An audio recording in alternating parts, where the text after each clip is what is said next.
Artist's illustration of the InSight spacecraft on the surface of Mars. Credit: Lockheed Martin Scientists eager for answers to long-standing questions about the geology of Mars will get a lift Saturday with the blastoff from California of an Atlas V rocket with NASA's InSight mission, a robotic landing craft that will take the pulse and temperature of the red planet. With two experimental deep space communications relay CubeSats riding along, the InSight spacecraft and the Atlas V rocket are scheduled for liftoff at 4:05 a.m. PDT, 7:05 a.m. EDT, 11:05 GMT, Saturday from Space Launch Complex 3 East at Vandenberg Air Force Base, California. InSight's arrival at Mars is fixed on Monday, in November 26, 2018, when the robot will plunge into the Martian atmosphere, using a combination of a supersonic parachute and braking rockets to touch down with the aid of 3 shock-absorbing landing legs in Elysium Planitia, a broad equatorial plain with few boulders or craters that could pose a hazard during the spacecraft's final descent.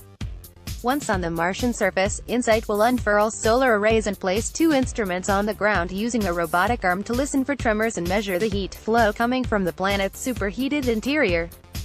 In this mission, we'll probe the interior of another terrestrial planet, giving us an idea of the size of the core, the mantle, and the crust, and our ability to then compare that to the Earth, said Jim Green, NASA's newly appointed chief scientist, and former head of the space agency's Planetary Science Division. This is of fundamental importance for us to understand the origin of the solar system, and how it became the way it did today. The goal of InSight is nothing less than to better understand the birth of the Earth, the birth of the planet we live on, and we're going to do that by going to Mars, said Bruce Bannard, InSight's principal investigator from the Jet Propulsion Laboratory. Saturday's pre-dawn launch will be the first time a mission to another planet has left Earth from Vandenberg, the primary launch base on the West Coast. The 188-foot-tall, 57-meter Atlas V rocket, built by United Launch Alliance, will initially send the InSight spacecraft toward the south-southeast over the Pacific Ocean, with the booster stage's kerosene-fueled Rode 180 engine generating around 860,000 pounds of thrust. The Atlas V's Centaur upper stage will ignite its RL-10 main engine, burning a mixture of hydrogen and oxygen, 2 times to place InSight into low Earth orbit, then hurl the science probe toward Mars. The Centaur upper stage will release the 1,530-pound, 694-kilogram InSight spacecraft, built by Lockheed Martin, around 93 minutes after liftoff. 2 briefcase-sized interplanetary CubeSats, part of the Jet Propulsion Laboratory's Mars Cube 1 technology demonstration mission, will spring out of carriers on the Centaur stage moments later to chart their own path toward the red planet. The InSight spacecraft is cocooned inside the Atlas V rocket's payload fairing. Credit: NASA. Bill Ingalls. The twin Mars Cube 1, or MARCO, nano spacecraft will become the first CubeSats to travel into interplanetary space, providing a radio relay capability to beam telemetry from InSight directly to Earth as the lander drops into the Martian atmosphere. But InSight does not need the MARCO CubeSats to make a safe landing. The entry, descent and landing maneuvers will be pre-programmed into InSight's onboard computer for the make-or-break arrival at Mars in November. A blanket of fog forecast at the Vandenberg launch site early Saturday may inhibit viewing of the Atlas V's climb into space from nearby observation posts, but the reduced visibility is not likely to prevent liftoff, officials said Thursday. The Air Force levies a constraint for favorable visibility during an Atlas V launch to meet range safety requirements, but Air Force officials said they have workarounds to gather data on the rocket's trajectory after liftoff with other tracking assets. The fog would only become a problem if the other range safety capabilities were offline. Ground crews at the SLC-3E launch pad, perched on a hillside overlooking the Pacific Ocean, will switch on the Atlas V's avionics late Friday for pre-flight checks, then retract the towering mobile gantry shortly before midnight, Pacific time, to reveal the rocket on its launch mount. The launch team will load cryogenic liquid oxygen and liquid hydrogen propellants into the 2-stage Atlas V rocket during the final hours of the countdown. A final pre-planned hold in the countdown is scheduled at T-4 minutes, giving managers time to complete final polls of the launch team before clocks resume at 4:01 a.m. PDT, 7:01 a.m. Eastern Daylight Saving Time, 11:01 GMT. The InSight spacecraft pictured shortly before its enclosure inside the Atlas V's payload fairing. The spacecraft is pictured here in cruise configuration, inside an aeroshell and heat shield.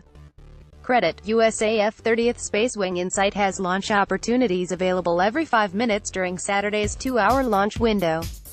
If technical or weather concerns prohibit liftoff Saturday, the mission has launch dates available through June 8 and still reach Mars on November 26. See our list of InSight's launch windows through June 18. NASA's 20 previous Mars missions have all departed from Cape Canaveral, taking advantage of Earth's rotation by launching toward the east. The extra momentum gives rockets an additional boost. Vandenberg Air Force bases typically host a launches into polar orbit, a type of orbit usually tailored for climate research missions, spy satellites and some communication applications. But InSight is small, with a mass well below the lift capability of the United Launch Alliance Atlas V rocket, which will fly in its basic 401 configuration with a 4-meter payload fairing and no solid rocket boosters. That means the Atlas V will not need the extra energy imparted during an eastward launch from Cape Canaveral, and the UN NASA agreed to launch InSight from Vandenberg. The launch contractor proposed to base the mission from the West Coast because fewer Atlas V missions are scheduled from Vandenberg, so officials wanted to reduce the workload at ULA's busier launch base in Florida. There's one optimal launch time per day in order to get to Mars, said Jen Krupp, a ULA flight design engineer. While there may be an optimal launch time, we can achieve a 2-hour launch window by steering slightly more inefficiently toward the edges of the optimal time in order to still hit the same target. The final burn of the Centaur upper stage will give InSight enough speed to escape the bonds of Earth's gravity, sending the spacecraft into the solar system on a trajectory mimicking the course the mission would have followed if launched from Florida. I use the baseball analogy for this one, Krupp said. From Florida, the baseball pitcher is throwing sidearm. They're going on an easterly trajectory going toward Mars, and they're throwing sidearm. For InSight, we're going to fly southerly in a polar mission, and, as we come over the North Pole, the pitcher is throwing overhand and releasing the spacecraft to Mars. To complete the analogy, sidearm and overhand pitchers can both deliver the baseball to a narrow strike zone 60 feet away. In InSight's case, the Atlas V can deliver the lander to Mars from either coast. Designers based the InSight lander on NASA's Phoenix probe, which launched in August 2007 and touched down on the northern polar plains of Mars in May 2008. Diminishing solar power and cold temperatures limited Phoenix's lifetime to about 5 months, 2 months longer than its 3-month prime mission. InSight will head for a broad plain near the Martian equator with ample sunlight year-round, providing enough warmth and solar power to keep the mission operating for nearly 2 years, or a little more than 1 Martian year, and potentially much longer. A map of the landing sites for all of NASA's Mars landers. Credit, NASA. Assuming the mission takes off Saturday, InSight will embark on a 301 million-mile, 485 million-kilometer journey. Several course correction maneuvers are planned during the trip, setting up for InSight's fiery descent through the Martian atmosphere. Employing a similar entry, descent and landing profile as the Phoenix mission a decade ago, InSight will approach the target landing zone in Elysium Planitia, with its heat shield absorbing blistering temperatures up to 2,700 degrees Fahrenheit, before unfurling a parachute and firing downward-facing rocket thrusters to settle to a gentle touchdown. Mission managers selected the nearly featureless landing target because of its safety. There are few surface hazards that could spell doom for InSight, and Bannert, the mission's chief scientist, calls it the biggest parking lot on Mars. InSight was originally supposed to launch in March 2016, but problems sealing a vacuum enclosure containing one of the lander's primary instruments, a French-developed seismometer, forced officials to postpone the mission.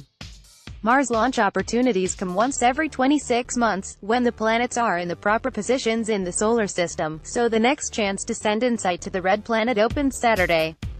Engineers redesigned the vacuum enclosure to eliminate an air leak and a feed-through, or wiring interface, used route data between the seismic sensors inside the instrument and electronics and communications equipment aboard the InSight spacecraft. The protective enclosure keeps out wind and other environmental conditions that could disrupt the sensitive seismic measurements. It must keep a seal through the large day and night temperature swings on Mars. One of these feed-throughs was not capable of maintaining itself through the large temperature extremes, Bannert said. When we actually tested at Mars conditions going down to -100 or -120 degrees Celsius, -148 to -184 degrees Fahrenheit, it developed a very tiny crack and started leaking, allowing some air to come in. This was enough to upset the whole apple cart in terms of the sensitivity of the seismometer, Bannert said. JPL took over responsibility for fabricating a new enclosure, while the French space agency, CNES, remained in charge of the instrument's internal sensors. The seismometer is now healthy, its enclosure sealed, and is ready for launch. The InSight spacecraft itself, along with the German-built heat probe sensor and the United Launch Alliance Atlas V rocket, were all in position at Vandenberg for the March 2016 launch when NASA managers decided in December 2015 to keep the mission on the ground. The two-year delay added roughly $150 million to InSight's cost, which now sits at more than $993 million, including launch and operations expenses. That figure includes an investment valued at approximately $180 million from the French and German space agencies. The twin Marco spacecraft cost another $18.5 million, according to NASA. InSight's solar panels deployed during a ground test. Credit: Lockheed Martin. One of InSight's first jobs will be to take panoramic pictures to survey the landing site, a region unexplored by past Mars missions. InSight carries cameras based on technology originally developed for the Opportunity and Curiosity rovers, but with added capability for color imagery. A nearly 8-foot-long, 2.4-meter, robotic arm will place the seismometer and heat probe on the Martian surface next to the lander after touchdown. InSight's robotic arm was originally built for the cancelled Mars Surveyor lander that was supposed to launch in 2001. Other leftover parts on InSight include a landing radar originally built as a spare for the Phoenix mission, and surplus structural booms from the Curiosity rover repurposed for a Spanish-built weather station on InSight to collect temperature and wind data. Once placed on the surface of Mars, the German-made heat flow and physical properties package, known as HP3, will hammer to a depth of 16 feet, or 5 meters, a process expected to take around 6 weeks with roughly 10,000 individual hammer blows, accounting for several planned pauses to allow the instrument to record thermal conductivity measurements. If you have an astronaut on the planet, you can do this in maybe 20 minutes or half an hour, Bannert said of the heat flow experiment. But if you want to do it robotically, you have to get a little bit more clever. The metallic mole will probe deeper into the Martian crust than any past lander. We think this remote probe can actually go down about 15 feet, which gives us a better baseline to measure the temperature increase with depth and be able to estimate the amount of heat coming out of Mars, Bannert said. That amount of heat is tied to the geological activity of the planet. It's the heat engine of the planet that drives volcanism, it drives tectonic activity, it drives mound building. So all the geological processes that happen on a planet are driven by its heat engine, and we want to measure sort of the vigor of that heat engine. We switch on the temp sensors and record the temperature over depth and time for up to 2 years, said Tillman Spohn, HP3 investigation lead from DLR, the German Aerospace Center, in Berlin. Taking the temperature gradient, or the rate at which the temperature increases with depth, gives us the heat flow. Very simple and straightforward, but as planetary science often is, very difficult. The devil is in the details. The seismometer will get to work listening for Marsquakes. Sensitive is really an understatement, Bannert said of the seismometer. TT's an exquisitely sensitive device for measuring the motion of the ground. And when we talk about motion, we're talking about vibrations that have an amplitude comparable to the size of an atom. These are waves that were generated, maybe, by a Marsquake on the other side of the planet, have traveled all the way through the planet, getting their waveform modified as they go through the planet and picking up information about the deep interior structure, and then we are able to pick it up when it comes back up to the surface under the seismometer, Bannert said. Spaceflight Now members can read a transcript of our full interview with Bruce Bannert. Become a member today and support our coverage. The seismic sensors aboard InSight evolved from mission concepts in the 1990s and 2000s that would have dispatched multiple small probes to Mars, creating a global geophysical network. InSight will give scientists just one seismic station, but experts have developed techniques to glean information about the interior of Mars, even with a single seismometer. Researchers have attempted seismic detections on Mars before, but seismometers on NASA's Viking landers in the 1970s provided inconclusive results. The instruments were mounted to the decks of the landers, making them susceptible from interference from spacecraft vibrations and winds. Not only do you have to have a very sensitive device for measuring those motions, but you have to protect it from everything else that might affect it, he said. We have several different layers of protection, it's sort of like a Russian doll. An electrical and data cable will connect the seismometer to the InSight lander. Philippe Lognanet, head of the InSight seismic investigation team at the Institut de Physique du Globe de Paris in France, said scientists do not have a confirmed detection of Marsquake, but evidence suggests weak tremors occur on the red planet. We have no clear data on seismic activity on the planet, Lockheed in an interview with Spaceflight Now. We imagine it because we see faults on the surface. In some places, we have seen where a boulder may have fallen down from a scarp. But again, we have no data. One model for the interior structure of Mars. Credit, DLR Lockheed said, based on existing theoretical models, the seismometer could register around 20 or 30 quakes per year, sensing ripples from all types of seismic waves moving through the planet. We cover all the seismic waves, and we even have sensitivity to tides, the Phobos tide especially, Lockheed said. We cover all the signals to be generated by a quake. Scientists will also measure Mars' polar wobble by analyzing radio signals transmitted between InSight and Earth-based antennas. By the timing of that signal, we can track the location of the spacecraft at Mars, with an accuracy of something around a foot or so, maybe a little bit less. Bannard said. To me, that's the closest we can get to magic with science. With that information, scientists can determine which way the Martian North Pole is pointing as the planet rotates. Over the course of a year, we can watch the North Pole wobble just a little bit because of the core sloshing around inside of the planet, and that will give us a very, very tight constraint on the size of that core and its density, and so its composition, Bannard said. That tells us the structure of Mars. The structure of Mars tells us something about the processes that put that structure together.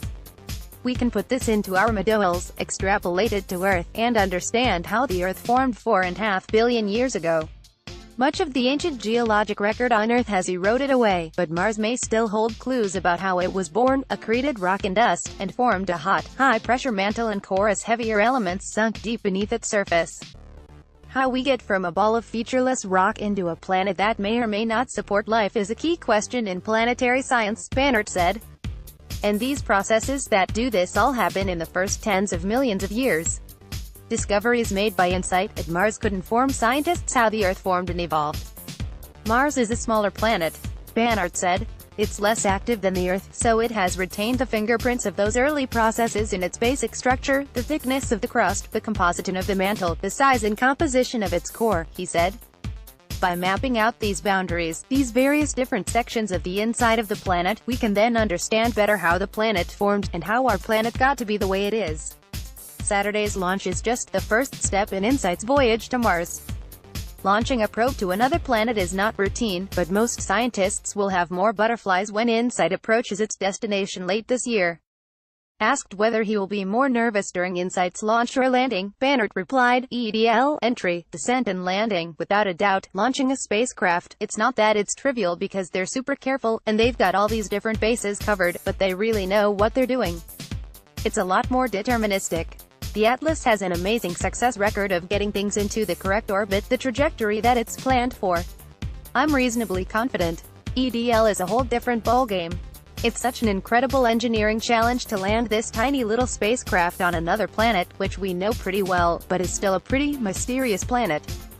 EDL is always going to be the one point in the mission where I'm just going to be white-knuckling it. Email the author. Follow Stephen Clark on Twitter, @StephenClark1.